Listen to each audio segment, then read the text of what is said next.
తెలుగుదేశం పార్టీని బొందబెట్టిన బీఆర్ఎస్ పార్టీని బొందబెట్టడం కోసం కదలి రండి అని పిలుస్తా ఉన్నాడు. తెలుగుదేశాన్ని పిలుస్తా ఉన్నాడు. తెలంగాణకు రండి, కదలి రండి, మనం బీఆర్ఎస్ను బొందబెడదామని చెప్తా ఉన్నాడు.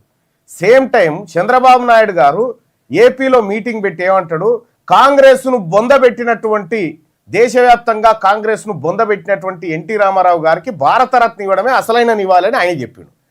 చంద్రబాబు నాయుడు ఏమో కాంగ్రెస్ను బొందబెట్టినా అని చెప్తా ఉంటాడు. ఈడనేమో రేవంత్ రెడ్డి గారు తెలుగుదేశాన్ని బొందబెట్టిన బీఆర్ఎస్ను బొందబెడదామని చెప్తా ఉంటాడు.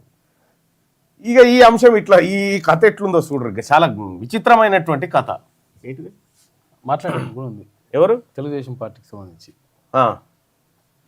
అయితే అసలు ఈయన కాంగ్రెస్ పార్టీ ముఖ్యమంత్రి, తెలుగుదేశం పార్టీ ముఖ్యమంత్రి, లేకపోతే సామంత రాజ్యాన్ని నడిపిస్తా ఉన్నాడా ఇక్కడ తెలుగుదేశం పార్టీకి?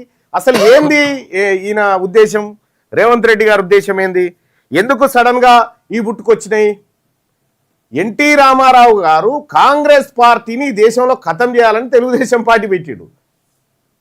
రేవంత్ రెడ్డి గారు ఏం చెప్తా ఉన్నాడు, తెలుగుదేశం పార్టీని, చాలా గొప్ప పార్టీని తెలంగాణలో బొందబెట్టినటువంటి బీఆర్ఎస్ను మనం బొందబెట్టాలని చెప్తాడు. ఇదేదో లోకేష్ చేస్తే స్టేట్మెంట్ మంచిగా ఉంటుంది, లోకేష్ స్టేట్మెంట్ చేస్తే బాగుంటుంది, కానీ చంద్రబాబు నాయుడు తెలుగుదేశం పార్టీ నాయకుడు స్టేట్మెంట్ చేస్తే బాగుంటుంది. కానీ మీరు తెలంగాణలో కాంగ్రెస్ పార్టీ తరఫున ప్రాతినిధ్యం వహిస్తున్న ప్రభుత్వానికి ముఖ్యమంత్రిగా ఉండి మీరు స్టేట్మెంట్ అసలు ఏంది, మీ కథ ఏంది ఎవరికి అర్థమైతలేదు. క్లియర్గా నేను చంద్రబాబు ఏజెంటునని చెప్తా ఉన్నాడు రేవంత్ రెడ్డి గారు. ఇక చూడరాదు రీ తెలంగాణ రాష్ట్రంలో నందమూరి తారక రామారావు గారికి అభిమానులు ఉన్నారు, నారా చంద్రబాబు నాయుడు గారికి సహచరులు అనుచరులు ఉన్నారు. వాళ్ళందరికీ నా విజ్ఞప్తి ఒక్కటే, ఈ తెలంగాణ రాష్ట్రంలో తెలుగుదేశం ఉండొద్దని కక్ష కట్టి ఆ పార్టీ నాయకత్వాన్ని దెబ్బతీసిన చంద్రశేఖరరావును బీఆర్ఎస్ ను సమూలంగా 100 మీటర్ల కోతి తీసి పాతి పెట్టినప్పుడే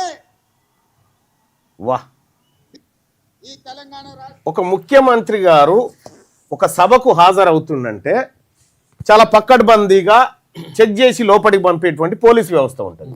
తెలుగుదేశం జెండాలను కూడా లోపలికి పంపినంటే ఇది రేవంత్ రెడ్డి స్క్రిప్టే. దానికి అనుగుణంగా తెలుగుదేశం పార్టీని కాపాడుతావు. ఇప్పుడు ఈడ ఓ దిక్కు బనకచెర్ల పేరు మీద నీళ్ళు ఎత్తుకపోతా ఉంటాడు, ఓ దిక్కు కృష్ణాను అమ్ముకున్నారు, గోదావరిని ఎత్తుకపోతా ఉన్నారు.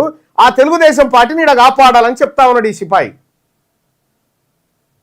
అసలు ఏం చేద్దాం అనుకుంటున్నావు? దీని వెనకాల మతలాబేంది? రాధాకృష్ణ రాసినటువంటి అదేంది, ఏం పలుకు, కొత్త పలుకు కథ ఏంది? అసలు నీ దావోస్ పర్యటన ఏంది? ఆడికి వెళ్ళి మళ్ళీ ఆడికి పోతున్నావు, ఏం చేయబోతా ఉన్నావు? ఇలా తేలాలి. బొగ్గు కోసం నీచ కథనాలు అని చెప్పి ఆయన రాధాకృష్ణ గారు రాసిండ్రు.